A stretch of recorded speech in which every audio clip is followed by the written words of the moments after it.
Guys आइएगा, ये lecture के अंदर हम लोग कवर करते हैं all the theory questions of the topic that is a process costing. सबसे पहला क्वेश्चन कौन सा है, चेक कीजिएगा। सबसे पहला क्वेश्चन है, explain the procedure for valuation of work in progress. WIP valuation का प्रोसीजर बताएंगे।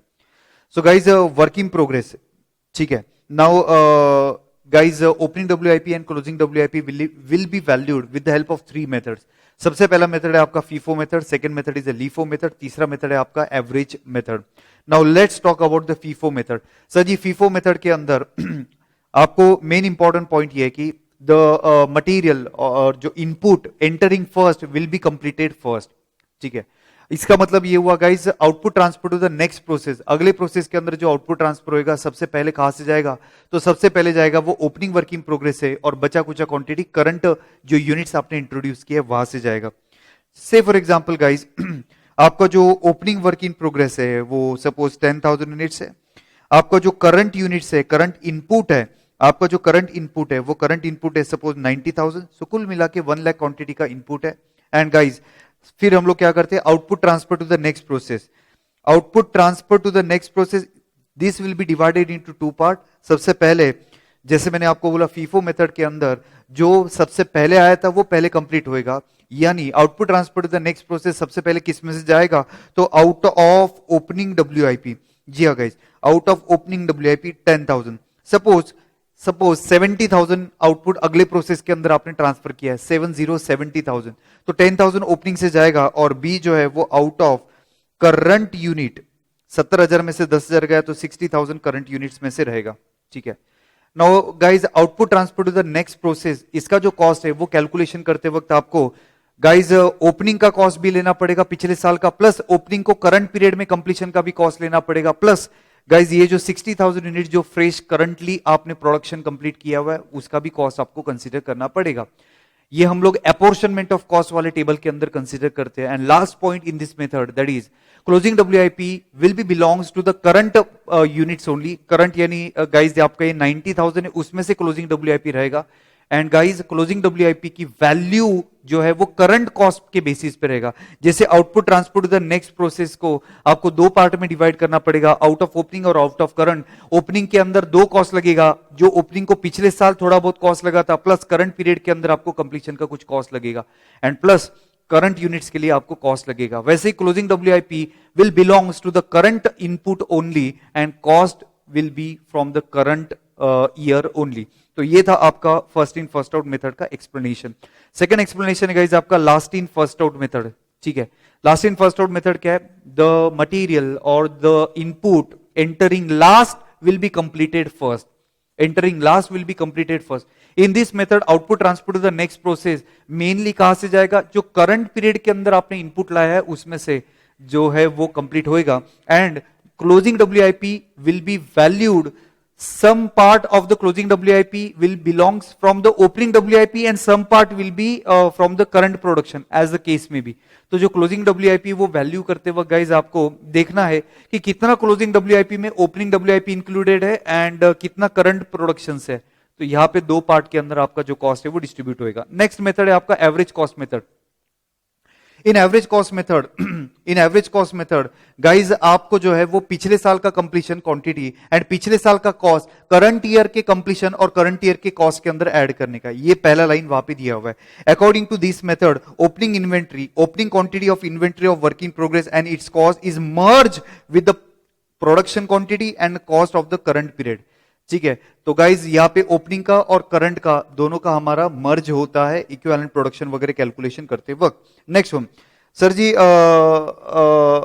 एवरेज कॉस्ट पर यूनिट आपको कैलकुलेट करते वक्त sir ji total cost of equivalent units divided by equivalent unit से आपको डिवाइड करना है। एंड टोटल कॉस्ट लेते वक्त आपको ओपनिंग का कॉस्ट और करंट का कॉस्ट आपको मर्ज करना पड़ता है।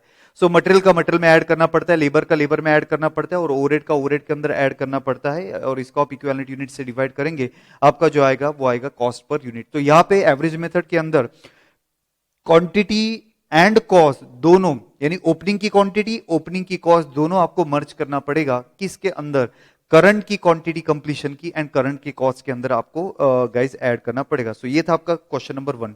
आएगा फटाफट से क्वेश्चन नंबर 2 के ऊपर। क्वेश्चन नंबर 2 बोलता है what do you mean by the equivalent unit. जी हाँ guys, Equivalent units, this concept will be applicable only if in a question we have either opening WIP or we have a closing WIP. जी हाँ, अगर आपको opening WIP और closing WIP रहेगा तो ही आपको जो है वो इक्विवेलेंट प्रोडक्शन का जो है वो वर्कआउट करना पड़ेगा. ना ये इक्विवेलेंट प्रोडक्शन क्यों लगता है, इसका एक एग्जांपल लेते हैं. हम लोगों ने गाइस कॉस्ट पर यूनिट का फॉर्मूला देखा था.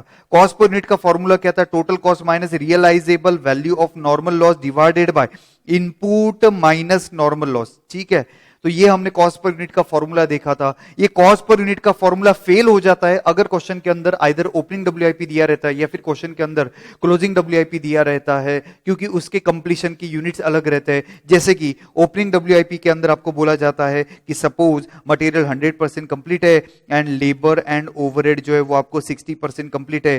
क्लोजिंग WIP की अगर बात करते हैं तो मटेरियल जो है वो 100% कंप्लीट है suppose and labour and overhead 70% complete है. तो गाइस ऐसे टाइप ऑफ क्वेश्चन में जहां पे opening WIP and closing WIP is given into the question, we need to calculate equivalent production so that we can calculate this cost per unit.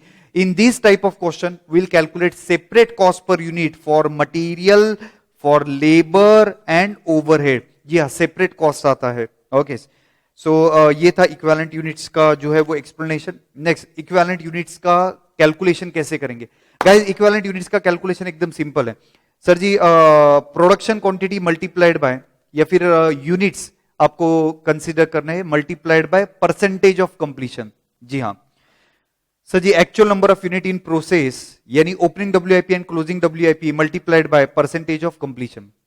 ठीक है, closing WIP multiply by work in progress को आपको percentage of completion से multiply करना है. Now guys, equivalent units के अंदर क्या क्या इंक्लूड होता है वो एक एक्सप्लेनेशन आपको लिखना पड़ेगा. इक्विवेलेंट यूनिट्स के अंदर आपको कंसीडर करना पड़ता है guys closing WIP. Equivalent units के अंदर आपको कंसीडर करना है output transfer to the next process. Equivalent units के अंदर आपको कंसीडर करना पड़ेगा एबनॉर्मल लॉस. इक्विवेलेंट यूनिट्स के अंदर आपको कंसीडर करना पड़ेगा एबनॉर्मल गेन. जी हाँ, ये सब मिला के जो है वो आपका इक्विवेलेंट यूनिट्स जो है वो कंसीडर किया जाता है. ओके, सो ये था आपका question number 2, that is equivalent unit. तीसरा क्वेश्चन नॉट सो इंपॉर्टेंट, वो भी डिस्कशन कर लेते. Operating costing is defined as a refinement of the process costing. ठीक है, एक्सप्लेन इट. ठीक है, ये 2 मार्क्स के लिए या 2.5 मार्क्स के लिए क्वेश्चन आ सकता है, जनरली 5 मार्क्स के लिए आता है, इसलिए मैंने बोला ये क्वेश्चन नॉट सो इंपॉर्टेंट. जी हाँ, अब ऑपरेटिंग कॉस्टिंग क्या है sir ji? Operating costing focuses on operation rather than processes. Operating costing focuses on operations rather than processes. So guys, main difference क्या है? ऑपरेटिंग कॉस्टिंग या फिर ये जो प्रोडक्शन होता है ऑपरेटिंग कॉस्टिंग के अंदर या फिर सर्विस रेंडर किया जाता है सर, मल्टीपल ऑपरेशन होता है एक ही प्रोसेस के अंदर. एक ही प्रोसेस के अंदर मल्टीपल ऑपरेशन होता है, उसको हम लोग बोलते हैं ऑपरेटिंग कॉस्टिंग. जी हाँ, in industries where process consist of distinct operation, एक प्रोसेस के अंदर बहुत सारे ऑपरेशन है, then operating costing method will be applicable. एक ही प्रोसेस के अंदर बहुत सारे ऑपरेशन है, then you have to follow operating costing. जी हाँ सर जी, इससे क्या होगा? तो इट ऑफर बेटर कंट्रोल. जी हाँ, it offer the better control and facilitates the competition of unit operating cost of each operation. जैसे प्रोसेस कॉस्टिंग के अंदर हम लोग हर एक प्रोसेस का कॉस्ट कैलकुलेट करते हैं, वैसे यहां पे हर एक ऑपरेशन का आपको कॉस्ट कैलकुलेट करते आएगा, करेक्ट कॉस्ट कैलकुलेट करते आएगा. And guys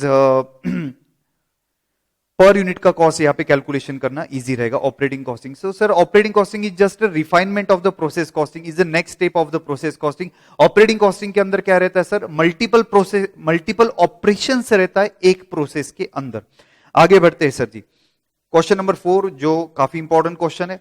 what do you mean by inter process profit? State the advantages and disadvantages of this inter process profit. जी हाँ बच्चों, अब इंटर प्रोसेस प्रॉफिट क्या है? गाइस, जनरली एक प्रोसेस दूसरे प्रोसेस को जब आउटपुट ट्रांसफर करेगा वो कॉस्ट पे ट्रांसफर करता है, राइट है गाइस. लेकिन अगर क्वेश्चन के अंदर दिया हुआ है सर जी एक प्रोसेस दूसरे प्रोसेस को ट्रांसफर करते हुए कुछ प्रॉफिट ऐड करके ट्रांसफर करता है, देन सर जी आपका इंटर प्रोसेस प्रॉफिट का कंसेप्ट एप्लीकेबल होता है. Okay, no boys and girls, ये इंटर प्रोसेस प्रॉफिट क्या है? Generally process number 1 will transfer to process number 2 at the market price. आपने जो प्रोडक्शन किया उसका मार्केट प्राइस लेते हैं या फिर कॉस्ट प्लस प्रॉफिट ऐड करके दूसरे प्रोसेस को ट्रांसफर करता है. प्रोसेस नंबर 2 प्रोसेस 3 को जब ट्रांसफर करेगा तो प्रॉफिट ऐड करके ट्रांसफर करेगा. Now it will be guys either market price पे ट्रांसफर करेगा या फिर वो ट्रांसफर करेगा कॉस्ट प्लस प्रॉफिट ऐड करके ट्रांसफर करेगा. ठीक है, ये आपका इंटर प्रोसेस प्रॉफिट का कंसेप्ट. एक डिपार्टमेंट दूसरे डिपार्टमेंट को, एक प्रोसेस दूसरे प्रोसेस को ट्रांसफर करते वक्त प्रॉफिट ऐड करके ट्रांसफर करेंगे. नाउ इसके एडवांटेजेस एंड डिसएडवांटेज चेक करते हैं sir ji. Advantages sir ji you can compare here cost of the output with the market value or sale price of the output, ठीक है, cost of the output with the market price of the output. So आप ये compare कर सकते हैं। Sir मैं एक simple example लेता हूं। एग्जांपल इज दैट, सपोज आपका रेडीमेड शर्ट मैन्युफैक्चर करने का फैक्ट्री है। सबसे पहले रॉ कॉटन आता है, रॉ कॉटन आता है, इससे आप कॉटन फैब्रिक बनाते हो। कॉटन फैब्रिक से सर जी आप कलर्ड कॉटन फैब्रिक बनाते हो। कलरिंग का काम होता है एक प्रोसेस के अंदर। और उसके बाद सर जी लास्ट प्रोसेस है जिसके अंदर आप रेडीमेड शर्ट मैन्युफैक्चर करते हो। तो गाइज ये जो आपका इंटर प्रोसेस प्रॉफिट से क्या होएगा, आपको ये समझ में आ जाएगा कि सपोज कॉटन फैब्रिक मैन्युफैक्चर करने की कॉस्ट कितनी है और इसकी मार्केट प्राइस कितनी है। तो ये कंपैरिजन आपको इजी हो जाएगा। कलर कॉटन फैब्रिक मैन्युफैक्चर करने का हमारा कॉस्ट कितना है और उसका मार्केट प्राइस कितना है। तो गाइज इससे आप कुछ डिसीजंस ले सकते हो, जैसे कि सर जी आप डायरेक्टली कॉटन फैब्रिक बेच सकते हो, या फिर आप डायरेक्टली ज्यादा प्रॉफिटेबल रहेगा तो कलर कॉटन फैब्रिक बेच सकते हो। तो ये आपका सबसे पहला एडवांटेज है। यू कैन कंपेयर, आप क्या कर सकते हो सर जी, आपका जो आउटपुट है वो कंपेयर कर सकते हैं मार्केट प्राइस के साथ, ठीक है। तो ये फैसिलिटी आपका आएगा। सर जी सेकंड, सर जी हर एक प्रोसेस का स्टैंडिंग पता चलेगा, क्योंकि सर यहां पे क्या होएगा, अगर इंटर प्रोसेस प्रॉफिट है तो सर जी सारे प्रोसेसेस प्रॉफिट अर्न करेंगे, तो आपको परफॉर्मेंस इवैल्यूएशन करना इजी रहेगा। परफॉर्मेंस इवैल्यूएशन, कौन से प्रोसेस ने कितना प्रॉफिट अर्न किया है, हर एक प्रोसेस का क्या स्टैंडिंग है, that you can compare. So each process made to stand by itself as to the profitability. Sir इसको हम लोग बोलेंगे डिसेंट्रलाइज्ड प्रॉफिट सिस्टम, ठीक है। इसको हम लोग क्या बोलेंगे, डिसेंट्रलाइज्ड प्रॉफिट सिस्टम। हर एक प्रोसेस प्रॉफिट अर्न करेगा तो उसका स्टैंडिंग पता चलेगा। नाउ गाइज इसका कुछ डिसएडवांटेज है। सर जी डिसएडवांटेज सबसे पहला है सर, ये आएगा कॉम्प्लिकेटेड पार्ट है। एक डिपार्टमेंट दूसरे डिपार्टमेंट को, एक प्रोसेस दूसरे डिपार्टमेंट को ट्रांसफर करते वक्त प्रॉफिट ऐड करके ट्रांसफर करेगा तो थोड़ा सा कॉम्प्लिकेशन आएगा। Cost plus profit, selling price, transfer price वगैरह कंसीडर करते वक्त कॉम्प्लिकेटेड पार्ट है, ठीक है। And guys second and important point है, अगर आपने कुछ स्टॉक बेचा नहीं है, अगर आपने स्टॉक बेचा नहीं है, आपका वर्क इन प्रोग्रेस है या फिर आपका क्लोजिंग स्टॉक है, तो भाई साहब क्लोजिंग स्टॉक के अंदर भी प्रॉफिट दिखेगा। जैसे कि प्रोसेस 2 का जो क्लोजिंग स्टॉक है उसके अंदर प्रोसेस 1 का प्रॉफिट दिखेगा, प्रोसेस 3 का जो क्लोजिंग स्टॉक है उसके अंदर प्रोसेस 1 प्लस प्रोसेस 2 का प्रॉफिट दिखेगा। तो सर ये जो रिपोर्टिंग है वो गलत हो जाता है। इसलिए हम लोग एक कंसेप्ट सीखे थे अकाउंटिंग के अंदर, स्टॉक रिजर्व की कंसेप्ट है ना। हम लोग लेस करते थे। स्टॉक रिजर्व का मतलब क्या है, अपने ही डिपार्टमेंट ने अगर कुछ प्रॉफिट अर्न किया रहेगा तो वो हम लोग स्टॉक में से लेस करते हैं, ठीक है। तो गाइज बैलेंस शीट जब आप प्रेजेंट करेंगे शेयर होल्डर को, तब आपको इंटर प्रोसेस प्रॉफिट जो है वो स्टॉक में से लेस करना पड़ेगा। So these are the limitation. Sir advantage 2 है, लिमिटेशन 2 है, आने के चांसेस है ये क्वेश्चन एग्जाम के अंदर। सर जी क्या है एडवांटेज, क्या है, आप आपकी कॉस्ट और सेलिंग प्राइस जो है वो कंपेयर कर सकते हैं। एंड सेकंड एडवांटेज क्या है, हर एक प्रोसेस इंडिपेंडेंट है। सर जी प्रॉफिट का डिस्ट्रीब्यूशन होएगा हर एक प्रोसेस के अंदर, हर एक प्रोसेस का स्टैंडिंग क्या है वो पता चलेगा, ठीक है। एंड गाइज परफॉर्मेंस इवैल्यूएशन करते आएगा। इसके कुछ डिसएडवांटेज है, सर जी कॉम्प्लिकेशन आएगा, ठीक है। कॉस्ट पे ट्रांसफर नहीं करे, प्रॉफिट ऐड करके ट्रांसफर करे तो there will be some complications. And second point है गाइज कि अननेसेसरीली क्लोजिंग स्टॉक के अंदर भी प्रॉफिट दिखेगा, तो ये प्रेजेंटेशन गलत है। तो आपको स्टॉक रिजर्व जो प्रॉफिट का है, inter process profit included in closing stock, ये लेस करके ही आपको बैलेंस शीट के अंदर लिखना पड़ेगा। So these are the limitation. So yes sir ji, so in very few minutes we have completed all the questions of this process costing topic। चलेगा, thank you. अगले ही सेशन के अंदर हम लोग मिलेंगे अगला टॉपिक लेके। Thank you.